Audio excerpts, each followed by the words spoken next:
Hello everyone, this is Ritu and welcome to study more knowledge. तो DSSB के previous year questions हम कर रहे हैं और इसमें हमारी कुछ क्लासेस ऑलरेडी हो भी चुकी हैं, तो आप उन्हें भी देख सकते हैं।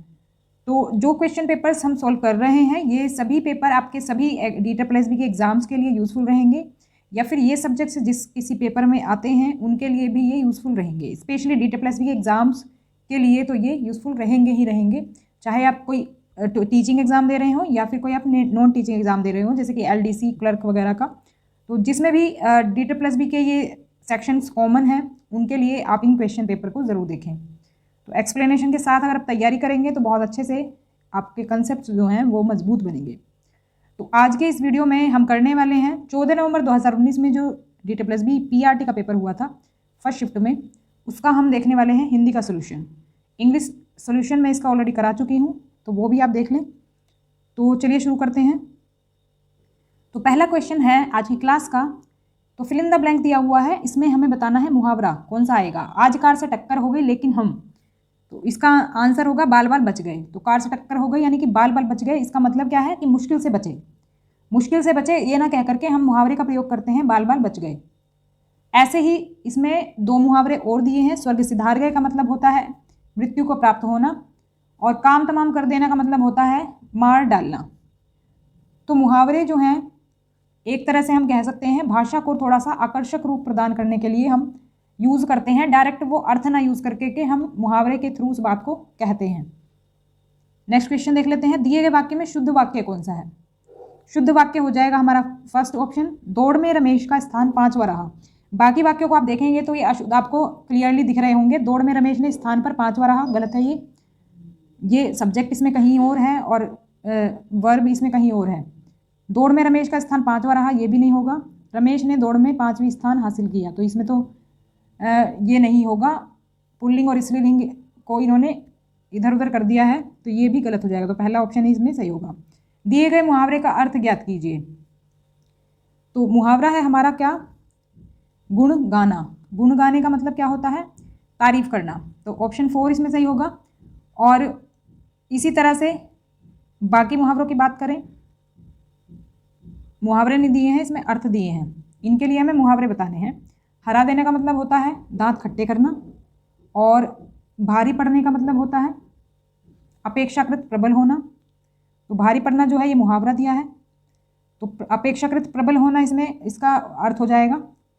और मना करना जो है ये भी अर्थ दिया हुआ है। इसका जो मुहावरा है वो होगा हमारा ठेंगा दिखा देना या ठेंगा दिखाना, ये हम कह सकते हैं। तो इसमें हमें बताना था मुहावरा, और इसमें हमें अर्थ बताना है, और इसमें बताना था मुहावरा। तो इस तरह से दिए हुए हैं और ये चीज़ें आपको समझ आ गई होंगी। नेक्स्ट है हमारा, दिए गए वाक्य में सर्वनाम ज्ञात कीजिए।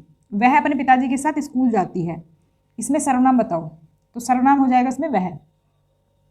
तो सर्वनाम होते क्या है, सर्वनाम होते हैं वो शब्द जो कि संज्ञा की जगह हम यूज़ करते हैं, इनको संज्ञा की जगह पर इनका यूज़ हम करते हैं।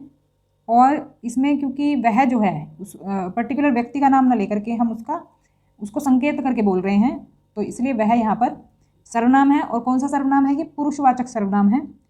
तो जिस सर्वनाम का प्रयोग वक्ता द्वारा स्वयं के लिए या अन्य व्यक्ति के लिए किया जाता है, इसमें हम स्वयं को भी कह सकते हैं और किसी और के लिए भी कह सकते हैं, तो ये होता है पुरुषवाचक सर्वनाम। इसमें अगर उदाहरण की बात करें तो इसमें शब्द जनरली ये होते हैं, जैसे कि मैं, हम, मुझे, तू, तुम, तुझे, तुम्हारा, वह, वे, उसने, ये सभी जो होते हैं हमारे पुरुषवाचक सर्वनाम होते हैं। आगे बढ़ते हैं। अगला क्वेश्चन है, इसमें विलोम शब्द बताना है हमें। दिए गए शब्द का शब्द दिया गया है लोभी। लोभी का जो विलोम शब्द होगा वो हो जाएगा निर्लोभी। तो लोभी का मतलब होता है देखो लालची, और निर्लोभी का मतलब होता है जिसे किसी प्रकार का लोभ ना हो, तो वही है, अपोजिट हो जाएगा इसका। बाकी शब्दों की बात करें तो बाकी शब्दों के अगर विलोम की हम बात करें तो देखो अलोभी जो है इसका भी विलोम लोभी होगा, और निर्बल का हो जाएगा सबल। विलोम शब्द होते हैं उल्टा अर्थ प्रकट करने वाले, तो उल्टा अर्थ जो व्यक्त करते हैं उनको हम कहते हैं विलोम शब्द या फिर विपरीतार्थक शब्द। नेक्स्ट क्वेश्चन है, विराम चिन्ह ज्ञात कीजिए। देखो विराम चिन्ह से भी क्वेश्चंस आते हैं, तो सभी विराम चिन्हों को आप एक बार देख लेंगे कि कौन सा विराम चिन्ह किस जगह पर यूज़ होता है। तो इसमें हमारा जो विराम चिन्ह है ये आ जाएगा। विस्मयादि चिन्ह है पहला, तो विस्मयादि बोधक चिन्ह कहते हैं इसे। जब कोई आश्चर्य होता है, या तो किसी के, या तो वो नेगेटिव सेंस में भी हो सकता है, पॉजिटिव में भी हो सकता है, मतलब अच्छा या बुरा किसी भी तरह से अगर हमको आश्चर्य होता है किसी बात पर, तो हम इस तरह का विस्मयादि बोधक चिन्ह का प्रयोग करते हैं। और ये दूसरा जो है हमारा वो है पूर्ण विराम चिन्ह। जब हमारा वाक्य पूरा हो जाता है तो हम इसका प्रयोग करते हैं। बाकी है अर्धविराम चिन्ह होता है एक, ये वाला कुछ इस तरह से, तो जहाँ अल्प विराम से कुछ अधिक ठहरते हैं और पूर्ण विराम से कम ठहरते हैं, तो ये वहाँ पर यूज़ होता है। यानी कि ये हमारा आएगा इसके बाद। ये तो हम देखो एक शब्द के बाद भी यूज़ कर लेते हैं, ये वाला कोमा बोलते हैं इसे, और इसको हम अल्प विराम चिन्ह भी बोलते हैं। एक होता है प्रश्नवाचक चिन्ह, जो कि प्रश्नवाचक वाक्यों के बाद लगता है, विस्मयादि बोधक चिन्ह है यही। और एक होता है लाघव चिन्ह, जैसे हमें कुछ शॉर्ट में लिखना हो, गोल इस तरह से हम लगा देते हैं। जैसे कि हमने लिखा डॉक्टर, तो डॉक्टर के आगे हम इस तरह से लगा देते हैं। अगर हमें कोई बड़ा शब्द शॉर्ट में लिखना हो तो हम उसको इस तरह से लिख देते हैं। दिए गए वाक्यों में से कर्तृवाच्य वाक्य ज्ञात कीजिए जो कि कर्तृवाच्य हो। तो ऐसा वाक्य कौन सा है? ऐसा वाक्य है हमारा थर्ड ऑप्शन, दीपक के द्वारा रोया नहीं जाता। नहीं, ये इसमें रोंग है, इसमें ये रोंग आंसर दिया हुआ है। इसमें सही आंसर होना चाहिए सेकंड ऑप्शन। क्यों? क्योंकि आपने देखा होगा जो भाववाच्य होता है, भाववाच्य जो होता है, ये उसका उदाहरण है, क्योंकि इसमें भाव के बारे में बताया जा रहा है, एक भाव को ये व्यक्त कर रहा है। तो जिसमें देखो कर्ता की प्रधानता होती है वो होता है कर्तृवाच्य, और इसमें कर्ता जो है हमारा प्रधान है, यानी दीपक इसमें प्रधान है, दीपक के बारे में बात हो रही है। तो ये हमारे वाच्य जो है 3 प्रकार के होते हैं, कर्तृवाच्य, कर्मवाच्य और भाववाच्य। तो ये भाववाच्य का उदाहरण है, तो इसलिए गलत है। तो इन्होंने ये हो सकता है बाद में इसका सही आंसर दिया हो, तो ये हमारा जो है इसमें सेकंड ऑप्शन होना चाहिए। तो ध्यान रखेंगे इस बात का। दिए गए वाक्यांश के लिए सार्थक शब्द ज्ञात कीजिए जो आंखों के सामने हो। देखो, जो आंखों के सामने होता है उसको हम कहेंगे प्रत्यक्ष। प्रत्यक्ष जो है, जो कि हम आंखों से देख पा रहे हो, आंखों के हमारे बिल्कुल सामने हो, उसको हम कहेंगे प्रत्यक्ष। और बाकी की बात करें तो अलौकिक होता है जो लोक में ना मिलता हो या फिर दूसरे लोक का हो, और लौकिक होता है लोक संबंधी। अप्रत्यक्ष होता है जो आंखों के सामने ना हो, यानी कि अप्रत्यक्ष, इसको हम प्रत्यक्ष का अपोजिट भी कह सकते हैं, विलोम भी कह सकते हैं। नेक्स्ट क्वेश्चन है, दिए गए शब्द की संधि ज्ञात कीजिए। तो शब्द हमें दिया है अच जमा अंत, तो इसकी जो हमारी संधि हो जाएगी वो हो जाएगी अजंत। इसमें देखो आप गलत कर सकते हैं, आप इसको समझेंगे अचंत होगा क्योंकि यहाँ पर च दिया है, लेकिन इसके जो नियम है वो कुछ अलग हैं। ये हमारा व्यंजन संधि का उदाहरण है। तो इसमें देखो होता क्या है, जब किसी वर्ग के पहले वर्ण, वर्ग होते हैं हमारे जैसे क च ट त प, ये वर्ग हो गए हमारे, इसमें 5-5 वर्ण होते हैं, आपको ये पता ही होगा। तो किसी वर्ग के जब तीसरे और चौथे वर्ण से या य र ल व ह से किसी स्वर का मेल हो तो क्या होता है, ये तीसरे वर्ण में हमारा बदल जाता है। तो देखो ये जो है ज हमारा, ज जो है हमारा च वर्ण का थर्ड वर्ण है, च छ ज। अब क्योंकि ये पहला वर्ण है, देखो जब हम इसको संधि करेंगे इसकी, तो ये तीसरे वर्ण में बदल जाता है। तो ध्यान रखेंगे, अब चाहे वो किसी भी वर्ग का हो, अगर क वर्ग से कुछ आया है शब्द तो उसमें ये ग हो जाता है, उसमें ग हो जाएगा, अगर क वर्ग से आया होगा। ऐसे ही अगर किसी और वर्ग से आया होगा, जैसे ट से आया होगा, ट ठ ड, तो ये ड हो जाएगा। तो कुछ इस तरह से हमारा ये संधि में होता है, इसमें व्यंजन संधि में। इस तरह के शब्दों का ध्यान रखेंगे। नेक्स्ट क्वेश्चन है, दिए गए शब्दों में से शुद्ध वर्तनी ज्ञात कीजिए। स्वास्थ्य की शुद्ध वर्तनी बतानी है, तो इसकी शुद्ध वर्तनी हो जाएगी, तो इसकी वर्तनी होगी ये स्वास्थ्य। तो इसमें स और थ जो है ये आधे आधे अक्षर के रूप में प्रयुक्त होंगे, ध्यान रखेंगे।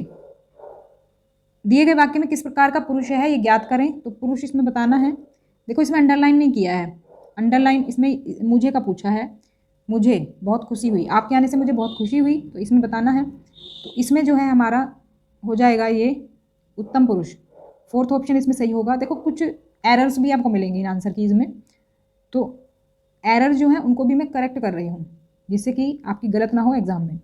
तो क्योंकि इसमें मुझे का पूछा है तो इसलिए इसमें उत्तम पुरुष होगा। देखो जो हमारे पुरुषवाचक सर्वनाम होते हैं वो 3 प्रकार के होते हैं। एक तो होता है आपका उत्तम पुरुष, एक होता है मध्यम पुरुष और एक होता है अन्य पुरुष। तो ये प्रथम पुरुष नहीं होता है इसमें। तो इसमें जो है जो उत्तम पुरुष होता है उसमें आते हैं आपके मैं, हम, मैंने, हमको, मेरा, मुझे, मुझको। इसको आप याद कैसे रखेंगे? जैसे हमने अपने बारे में हम बात कर रहे हैं या कुछ लोगों को खुद को मिला करके हम बात कर रहे हैं, तो वो आता है हमारा उत्तम पुरुष में। मध्यम पुरुष में वो शब्द आते हैं जो कि हम सेकंड पर्सन की बात कर रहे हैं या फिर जिससे हम बात कर रहे हैं, डायरेक्ट जिससे हम बात कर रहे हैं पर्सन से, वो आता है हमारा मध्यम पुरुष में। इसमें हमारे शब्द आएंगे तू, तुम, तुमने, तुझे, तूने, तुमको, आपने, आपको। जब हम किसी से बात करते हैं तो हम कैसे कहते हैं? तुम्हें कहते हैं या फिर तुमको कहते हैं, कुछ इस तरह से बोलते हैं ना जब हम किसी से कन्वर्सेशन कर रहे हैं, वार्तालाप कर रहे हैं। तो अगर हम डायरेक्ट किसी व्यक्ति से बात कर रहे हैं तो वो आता है हमारा मध्यम पुरुष में। और अगर हम किसी और व्यक्ति की बात करें, किसी तीसरे व्यक्ति की बात कर रहे हैं, तो वो आता है हमारा अन्य पुरुष में। इस तरह से 3 टाइप होते हैं। अन्य पुरुष में आते हैं आपके शब्द वह, उसको, यह, वे, ये, उन, उनको, उनसे, इन्हें। जैसे आप किसी के बारे में बात करें, किसी और के बारे में, तो आप उसको ऐसे तो बोलेंगे कि उसने ये नहीं किया, उसने वो नहीं किया, या वो तो ऐसा करता है। तो इसमें आते हैं ये अन्य पुरुष में। तो ध्यान रखेंगे उत्तर पुरुष में हम अपने बारे में बात कर रहे हैं या अपने आप को इंक्लूड करके कुछ और लोगों की बात कर सकते हैं, जैसे कि हमारा हम बोलते हैं शब्द। तो ध्यान रखेंगे इस तरह से इसके बारे में। तो आगे बढ़ते हैं। दिए गए शब्द का पर्यायवाची शब्द बताना है। मीन। मीन का मतलब होता है देखो मछली, और मत्स्य का मतलब भी मछली होता है, तो इसलिए 4th ऑप्शन इसमें सही हो जाएगा। नेक्स्ट क्वेश्चन है विराम चिन्ह बताना है इसमें भी हमें। दादाजी मुझे खेल प्रतियोगिता के लिए चुन लिया गया है। तो इसमें देखो विराम चिन्ह क्या आएगा? कोमा आएगा पहले, तो दादाजी के बाद कोमा आ जाएगा, और जब ये हमारा वाक्य पूरा होगा तो पूर्ण विराम आएगा। कहने का मतलब है ये कंप्लीट कैसे होगा? तो यहाँ पर आ जाएगा देखो दादाजी कोमा, और फिर लास्ट में आ जाएगा पूर्ण विराम। तो 4th ऑप्शन इसमें सही होगा। तो नेक्स्ट क्वेश्चन है आपको बताना है समास। किस शब्द में? कनकलता में समास बताना है आपको। इसमें हो जाएगा कर्मधारय समास। तो आप तत्पुरुष और कर्मधारय में कंफ्यूज हो सकते हैं, लेकिन मैं आपको बता दूं कर्मधारय की विशेषता है कि कर्मधारय समास में पहला पद तो विशेषण होता है और दूसरा पद विशेष्य होता है। तो इसमें विशेषता बताई जाती है दूसरे वाले पद की पहले पद के द्वारा। तो कनकलता का जो अगर हम विग्रह करें तो ये हो जाएगा कनक की सी लता। तो इसलिए इसमें हो जाएगा हमारा कर्मधारय समास। नेक्स्ट क्वेश्चन देख लेते हैं। मिश्र वाक्य बताना है हमें। मिश्र वाक्य हो जाएगा हमारा 3rd ऑप्शन। मिश्र वाक्य क्यों है ये? देखो आप यहाँ पर योजक शब्द का यूज आप देख रहे होंगे जो। तो एक बड़ी पहचान तो इसकी यही होती है कि इसमें योजक शब्दों का बीच में यूज होता है जो कि पहले वाक्य को दूसरे से जोड़ता है। इसमें एक तो आपका प्रधान वाक्य होगा, प्रधान उपवाक्य, और एक होगा दूसरे पर आश्रित उपवाक्य। तो पहला या फिर दूसरा जो भी एक वाक्य होगा, एक दूसरे पर वो आश्रित जरूर रहेगा। इसमें सिर्फ एक ही इंडिपेंडेंट क्लोज होता है, यानी कि प्रधान उपवाक्य होता है। तो इसीलिए यहां पर हो जाएगा हमारा मिश्र वाक्य।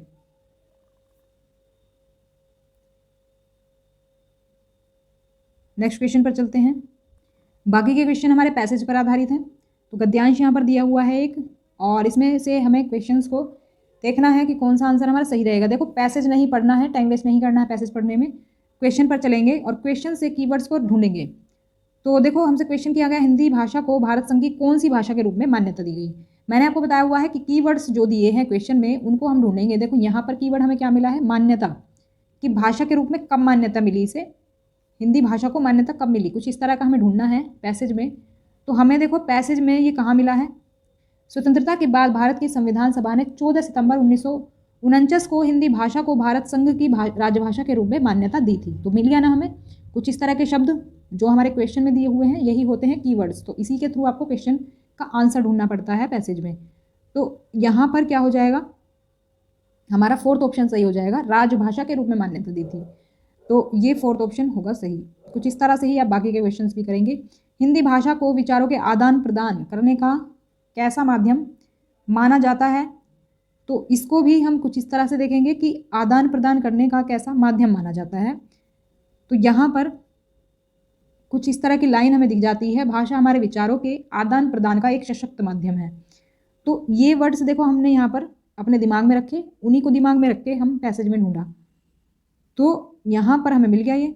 तो कैसा माध्यम है? सशक्त माध्यम है, और ये हमारा दिया हुआ है ऑप्शन नंबर 2 में। तो ये सही आंसर हो जाएगा। नेक्स्ट क्वेश्चन है कौन सी भाषा में सभी गुण माने गए हैं? तो इसको भी हम देख लेंगे। गुणों की बात हो रही है तो गुण जैसा कोई शब्द हमें देखना है। तो यहाँ पर अगर हम देखें, किसी भी भाषा को राष्ट्रभाषा बनने के लिए उसमें सर्वव्यापकता, प्रचुर साहित्य रचना, बनावट की दृष्टि से सरलता और वैज्ञानिकता, सब प्रकार के भावों को प्रकट करने का सामर्थ्य आदि गुण होने अनिवार्य हैं, और ये सभी गुण हिंदी भाषा में हैं। तो यही हमसे पूछा गया कौन सी भाषा में सभी गुण माने गए हैं, तो ये इसका आंसर होगा हमारा हिंदी भाषा। तो ऑप्शन नंबर 4 हमारा इसमें सही हो जाएगा। बाकी भाषाओं की बात करें तो देखो, अवधी जो है, अवधी अवध क्षेत्र की भाषा है ये, जो हिंदी की एक उपभाषा मानी जाती है। और अवधी का जो प्राचीन साहित्य है बड़ा ही संपन्न रहा है। इसमें अगर बात करें तो भक्ति काव्य और प्रेमाख्यान काव्य दोनों का विकास हुआ। खड़ी जो है ये खड़ी बोली के नाम से प्रसिद्ध है ये भाषा, और ये एक तरह से हम कह सकते हैं जो नॉर्थ इंडिया में ज़्यादातर बोली जाती है भाषा वही है ये खड़ी बोली। तो इसमें जो है आपको एक तरह से हम कह सकते हैं कि ब्रज भाषा और अवधी का इसमें आपको छाप नहीं मिलती है खड़ी बोली में। बंगाल जो है ये तो एक हम कह सकते हैं एक हमारा प्रदेश है ये। आगे बढ़ते हैं, नेक्स्ट क्वेश्चन है, उपयुक्त गद्यांश का उपयुक्त शीर्षक क्या होगा। देखो, क्योंकि हम यहाँ पर हिंदी के बारे में ज़्यादा इसमें बात कर रहे हैं, और हिंदी क्या है हमारी राष्ट्रभाषा तो है नहीं, क्योंकि पूरे भारत में ये नहीं बोली जाती है, क्योंकि बहुत से लोग इसे राष्ट्रभाषा बनाने के पक्ष में नहीं है, तो इसलिए राष्ट्रभाषा नहीं बन पाई अभी तक। तो है क्या ये राजभाषा है, तो इसी वजह से अगर हम देखें टाइटल तो हमारा बिल्कुल ये सही रहेगा सेकंड ऑप्शन, क्योंकि राजभाषा है और हिंदी के बारे में इसमें ज़्यादातर जिक्र हुआ है, तो इसलिए हमारा ये शीर्षक हो जाएगा राजभाषा हिंदी का महत्व। क्योंकि देखो इसमें अवधि की बात नहीं हुई है ज़्यादा, और संघ भाषा की भी बात मतलब एक दो बार जिक्र आया है संघ भाषा का, और अंग्रेजी भाषा का भी जिक्र नहीं है, तो यही टाइटल जो है हमारा बिल्कुल सही होगा।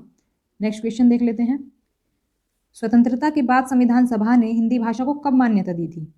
तो इसमें आपको ये क्लियर दिख जाएगा, यहाँ पर दिया हुआ है 14 सितंबर 1949 को हिंदी भाषा को भारत संघ की राजभाषा के रूप में मान्यता दी थी। तो यहाँ पर दिया है ये स्वतंत्रता के बाद भारत के संविधान सभा ने।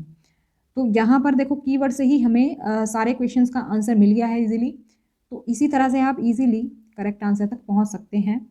तो वीडियो आपको कैसा लगा कमेंट करके मुझे ज़रूर बताएं, पसंद आया हो तो लाइक कर दें, शेयर कर लें ज़्यादा से ज़्यादा, और चैनल को सब्सक्राइब कर लें जिससे कि नोटिफिकेशन एक भी मिस ना हो और अच्छे से आपकी प्रिपरेशन हो सके। तो मिलते हैं नेक्स्ट क्लास में, तब तक के लिए stay connected and keep watching study more knowledge. Thanks for